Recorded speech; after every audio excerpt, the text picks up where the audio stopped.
नमस्कार friends, foodie स्वातीमध्ये आपल्या सर्वांचं स्वागत आहे। लवकरच आता गौरीचे आगमन होणार आहे। तर गणेश आणि गौरी यासाठी आपण फराळाची रेसिपी बघणार आहोत। अगदी सिंपल आणि झटपट होणारी आहे। चला तर मग आपण रेसिपीकडे वळूया। याआधी आपण जर माझ्या चॅनलला सबस्क्राइब केलं असेल तर सबस्क्राइब करा आणि बेल आयकॉनवर क्लिक करा। इथे आज आपण झटपट होणाऱ्या लाडवांची रेसिपी बघणार आहोत। अगदी सिंपल आणि झटपट होणारे आहे। आपल्याला मिनिटोने मिनिटं जे आहे ते बेसन पीठ भाजण्याची आवश्यकता नाही आहे। अगदी काही मिनिटांमध्येच आपले लाडू जे आहे ते इन्स्टंट रेडी होणार आहे। तर आपली कुठल्याही प्रकारची पूर्वतयारी नसेल आणि झटपट आपल्याला जर लाडू बनवायचे असेल तर ही रेसिपी खास आपल्यासाठी आहे। यासाठी मी इथे सर्वप्रथम मिक्सरच्या भांड्यामध्ये वेलची आणि साखर मिक्सरमधून काढून ठेवलेली आहे। अशी पिठी साखर तयार करून ठेवली की आपल्याला ह्या गणपतीच्या सीझनमध्ये कामा येते। त्यासोबतच मी इथे एक वाटी जी आहे ती हरभऱ्याची डाळ घेतलेली आहे। आपण वाटी ग्लास काही पण आपल्या सोयीनुसार आपण मेजरमेंट जे आहे ते घेऊ शकतात। मी अगदी सिंपल मेजरमेंट सांगते जे प्रत्येक गृहिणी जे आहे ते यूज करू शकतात। मेजरिंग कप मी घेतलेला नाही आहे। अगदी आपल्या घरामध्ये आपल्याला जी वाटी सोयीस्कर वाटत असेल त्या वाटीनुसार आपण प्रमाण घेऊ शकतात। मी इथे एक वाटी चना डाळ घेतलेली आहे। एक वाटी चना डाळसाठी आपल्याला 1/4 कप जे आहे ते तूप लागणार आहे। तर त्यापैकी काही तूप आपल्याला कढईमध्ये सोडून आणि डाळ छान अशी व्यवस्थित खरपूस अशी भाजून घ्यायची आहे। बेसन पिठापेक्षा डाळ जी आहे ती लवकर भाजते आणि त्याला तूप देखील लागत नाही। जितकं आपण तूप सोडलं ती फक्त डाळ जी आहे ती भाजून निघते। उर्वरित तूप जे आहे ते आपण पुन्हा लाडूमध्ये यूज करू शकता। आता छान असं मंद आचेवरच आपल्याला भाजून घ्यायचं आहे। गॅसची फ्लेम आपल्याला हाय करायची नाही आहे। अगदी लो फ्लेमवरच आपल्याला डाळ जी आहे ती भाजून घ्यायची। आपण बघू शकतात जवळपास 4 ते 5 मिनिटांमध्ये आपली ही डाळ जी आहे ती छान अशी खरपूस अशी भाजून झालेली आहे। आता अशा प्रकारच्या चाळणीमध्ये मी डाळ जी आहे ती निथरून घेते। खालचं तूप आपण पुन्हा लाडूंसाठीच यूज करणार आहोत। थोडीशी कोमट झाली डाळ की लगेच आपल्याला मिक्सरच्या भांड्याला तिला फिरून घ्यायचं आहे। तर जास्त तर आपण जे आहे ते बेसन पीठ घरात अवेलेबल नाही आहे म्हणून आपण लाडू बनवायचं कॅन्सल करतो किंवा जीवावर येतं आपल्याला की बेसन पीठ दळून आणायचं नंतर लाडू बनायचे। तर ह्याच आपण जर ह्या पद्धतीने केला तर आपल्याला जीवावर देखील येणार नाही आणि आपल्याला हवे तेव्हा आपण हे लाडू जे आहे ते बनवून घेऊ शकतात आणि जास्त हात देखील दुखणार नाही। जे आपण पिठाचे लाडू करतो त्याला कंटिन्युअसली हलवावं लागतं त्याच्यामुळे हात दुखतो। आता उर्वरित तूप जे आपण फर्स्ट टाइम घेतलेलं होतं ते देखील आपल्याला कढईमध्ये घालून घ्यायचं आहे। तूप आपल्याला शक्यतो कच्चं वापरायचं नाही। कच्चं जर आपण तूप वापरलं तर आपल्या लाडूमध्ये तुपाळ अशी चव येते म्हणून आपल्याला फक्त तूप जे आहे ते कढईमध्ये गरम करून घ्यायचे। नंतर गॅसची फ्लेम बंद करायची आहे आणि आपलं जे आपण मिक्सरमधून पीठ काढलं होतं ते सोडून द्यायचं आहे आणि छान असं मिक्स करून घ्यायचे। मी इथे काजू बदामचे तुकडे देखील घातलेले जेणे की लाडूमध्ये ते आले की छान असं क्रंची त्याला फ्लेवर येतो। आपल्याला नको हवं असेल तर आपण स्किप करू शकता। तर छान असं आपल्याला मिक्स करून घ्यायचं आहे। आता इथे साखर आपण आपल्या आवडीनुसार कमी किंवा जास्त घेऊ शकतात। तर मी इथे 3/4 कप घेतलेली आहे। तर ती साखर सुरुवातीलाच मी मिक्सरमध्ये वेलची पूड घालून काढून घेतलेली आहे। आता ती साखर आपल्याला छान यामध्ये मिक्स करायची आहे आणि नंतर आपण त्याचे लाडू तयार करून घेऊया। मी इथे पिस्ताचे काप घेतलेले आपण मनुके घेऊ शकतात काजू बदाम किंवा अगदी तशीच देखील बनवू शकतात आणि खरंच तुम्ही विश्वास करणार नाही हे लाडू जे आहे ते अगदी पेड्यासारखी चव आलेली आहे आणि टेक्स्चर खूप सुरेख झालेलं आहे। आपण बघू शकतात अगदी मार्केटमध्ये जे पेढे मिळतात तशीच चव झालेली आहे। सध्या ह्या सीझनमध्ये जे आपले सणावाराचे सीझन असतात तेव्हा आपण बाहेरून शक्यतो मिठाई जी आहे ती प्रेफर करतो पण शक्यतो ह्या सीझनमध्ये आपण बाहेरून मिठाई घेतल्याच नाही पाहिजे, कारण की खूप मिलावट होण्याची शक्यता असते. म्हणून घरच्या घरी आपल्याला जेवढं होईल तेवढ्या प्रमाणात आपण देवांना जो आहे तो त्यांच्या आवडीचा प्रसाद बनवून देऊ शकतात. आता मी इथे झटपट बनवलेले अगदी जवळपास 15 ते 20 मिनटामध्ये आपले हे लाडू जे आहे ते तयार होऊन जातात. जास्त आपल्याला भाजायची आवश्यकता नाही आहे. तर अशा प्रकारे जो आपल्याला शेप हवा असेल त्या शेपमध्ये आपण लाडू जे आहे ते बनवून घेऊ शकतात. मी अगदी थोड्या क्वांटिटीमध्येच आपल्याला दाखवले, जसं की गौरीसाठी आपण जास्त प्रमाणात फराळ बनवत नाही, थोड्या प्रमाणातच बनवतो, म्हणून मी इथे थोड्या क्वांटिटीमध्येच आपल्याला बनवून दाखवते. तर मी इथे अगदी पेड्याचा शेप दिलेला आहे. आपल्याला जो शेप आवडत असेल, गोल पण छान आहे, तर जो आपल्याला आवडत असेल तो देऊन आपल्याला ड्रायफ्रूट त्यामध्ये जर घालायचे असेल तर लावू शकतात. तर अशा पद्धतीने. आणि मी आपल्याला इथे एक टिप देऊ इच्छिते, जर आपले लाडू बनत नसेल, आपलं पीठ जर जास्तच कोरडं झालं असेल, तर आपण हे जे पीठ आहे ते थोडंसं मिक्सरच्या भांड्याला फिरून घ्यायचं. फिरलं की लगेच त्याला तूप सुटतं आणि आपण हव्या त्या शेपमध्ये आपले लाडू जे आहे ते बनवून घेऊ शकता. आता मी इथे हे लाडू तयार करून घेतलेले आहे छान असे, आणि वरून पिस्त्याचे काप लावलेले आहे. तर मी इथे आपल्याला तो तोडून दाखवते. अगदी छान असा पेड्यासारखी चव झालेली आहे.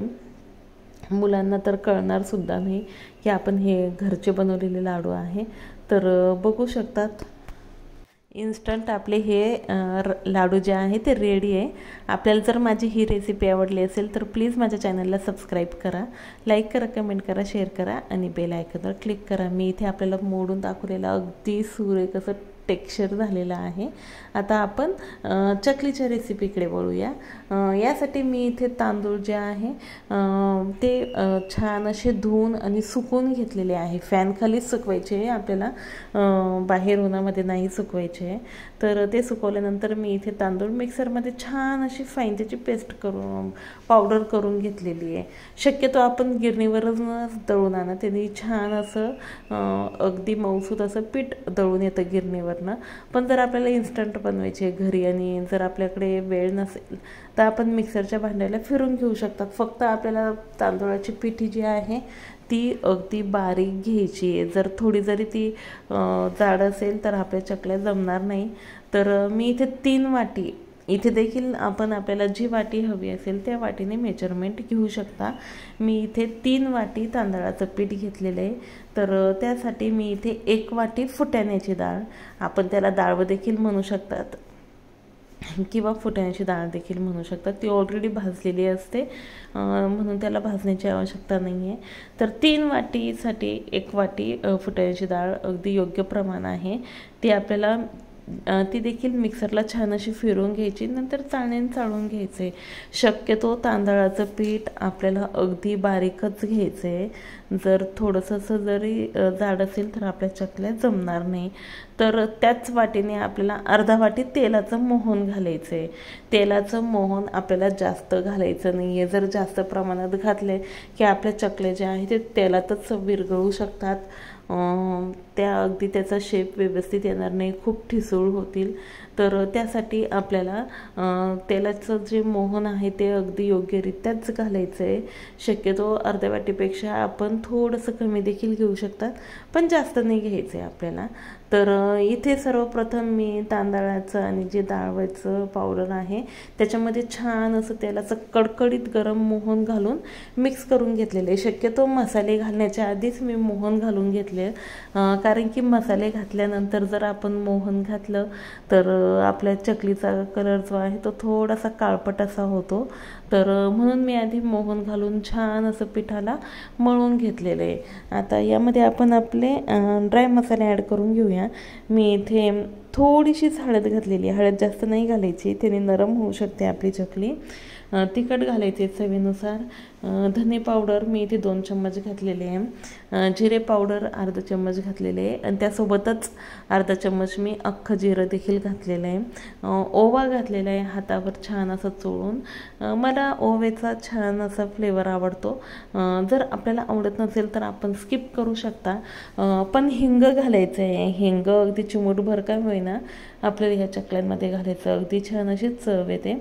यासोबतच ओवा जिरं छान असं मिक्स करून घेतल्यानंतर मी इथे तीळ देखील घालून घेते. आपल्याकडे जर नसेल तीळ तर आपण स्किप करू शकता. आता हे सर्व मसाले आपल्याला मिक्स करून घ्यायचे. आता त्याच वाटीने आपल्याला 3 वाटी पाणी गरम करून घ्यायचे आहे. तर इथे आपण अर्धा वाटी शिल्लक देखील गरम करून घेऊ शकता. फक्त पिठामध्ये आपल्याला टाकताना ते कमी कमी घालायचे. एखाद्या वेळेस पाण्याची क्वांटिटी जी आहे ती पिठाच्या कन्सिस्टन्सीवर डिपेंड असते. जर पीठ आपलं जास्त जाड असेल तर पाणी जास्त लागू शकतं किंवा कमी लागू शकतं. म्हणून इथे 3 वाटी आपण जे तांदळाचं पीठ घेतले त्यासाठी 3 वाटीच आपण इथे पाणी घेणार आहोत. तर पाणी फक्त आपल्याला छान असं कडकडीत गरम करून घ्यायचं आहे आणि नंतर पिठाचा गोळा मळून तो छान असा रेस्ट करून घ्यायचा आहे आपल्याला 10 ते 12 मिनटे. तो रेस्ट झाल्यानंतर पुन्हा आपण त्याला छान असं मळून घ्यायचं आहे आणि त्याचा गोळा तयार करून साच्यामध्ये भरून घ्यायचं आहे. एका साईडला आपल्याला तेल गरम करायचं आहे, पण तेल आपल्याला जास्त प्रमाणात गरम नाही करायचं आहे. अगदीच कडकडीत गरम नाही करायचं आहे. थोडंसं गरम करून आपल्याला त्याची फ्लेम अगदी लोच ठेवायची आहे. कारण की चकली जर आपण जास्त हाय फ्लेमवर सोडली तर ती सुटू शकते आणि छान असं त्याचा शेप येणार नाही किंवा खूप अशी तेलकट होईल. तर छान अशा आपल्याला गाळून दाखवते मी. बघू शकतात गाळण्यासाठी थोडासा त्रास होतो कारण की पीठ जर घट्ट असेल तर त्याला छान अशा कडा देखील येतात आणि ठिसूळ देखील होतात. म्हणून पीठ थोडंसं घट्ट असलं की आपल्याला गाळण्यासाठी त्रास होतो. पण आपली चकली जी आहे ती अगदी छान अशी चवदार होते. तर मीठ देखील आपण चकलीमध्ये आपण आपल्या चवीनुसार ॲड करून घेऊ शकता. आता छान अशा चकल्या इथे आपण गाळून घेतलेल्या आहे तर त्या आपण तळून घेऊया तेलामध्ये. तर सुरुवातीला चकली सोडल्यानंतर जे बुडबुडे येतात आपण बघू शकता ते असेपर्यंत आपल्याला बिलकुल त्यामध्ये चमचा घालायचा नाही आहे. जर आपण मध्येच चमचा घातला की आपल्या चकल्या ज्या आहेत तर तुटून जाऊ शकतात आणि त्यामुळे खूप तेलकट देखील होतात. म्हणून आपल्याला ही एक टिप महत्त्वाची आहे. अगदीच आता आपण बघू शकता बुडबुडे भरपूर प्रमाणात कमी झालेले आहे. तेव्हा आपण यामध्ये चकलीची साईड जी आहे ती चेंज करून घेऊ शकतात. तर छान अशा खरपूस आपल्याला तळून घ्यायच्या आहे. तर अगदी कुरकुरीत आहे. सध्या पाऊस जरी पडत असला तरी पण आपण ह्या इन्स्टंट चकल्या बनवू शकतात. गणपती आणि गौरीच्या फराळ पाण्यासाठी जर आपल्याला इन्स्टंट बनवायचं असेल तर अगदी 10 ते 15 मिनटामध्ये आपण ही चकली जी आहे ती तयार करून घेऊ शकतात. अगदी ठिसूळ झालेली आहे आणि बिलकुल तेलकट झालेली नाही आहे. मी इथे आपल्याला तोडून दाखवते. अगदी छान अशी कुरकुरीत झालेली आहे आणि हातामध्ये ठेवताच छान त्याचा असा भुगा होतोय आणि मोडल्यानंतर देखील आपण बघू शकतात कुठल्याही प्रकारचं तेल नाही आहे. तर अगदी साधी सरळ आणि सोपी रेसिपी आहे, झटपट होणारी आहे. तर आपल्याला माझी ही जर रेसिपी आवडली असेल तर प्लीज माझ्या चॅनलला सबस्क्राईब करा, लाईक करा, कमेंट करा, शेअर करा आणि बेल आयकॉनवर क्लिक करा जेणे की अशाच नवनवीन रेसिपीजचे व्हिडिओज अपलोड झाल्यावर आपल्याला लगेच त्याचं नोटिफिकेशन मिळेल. थँक्यू.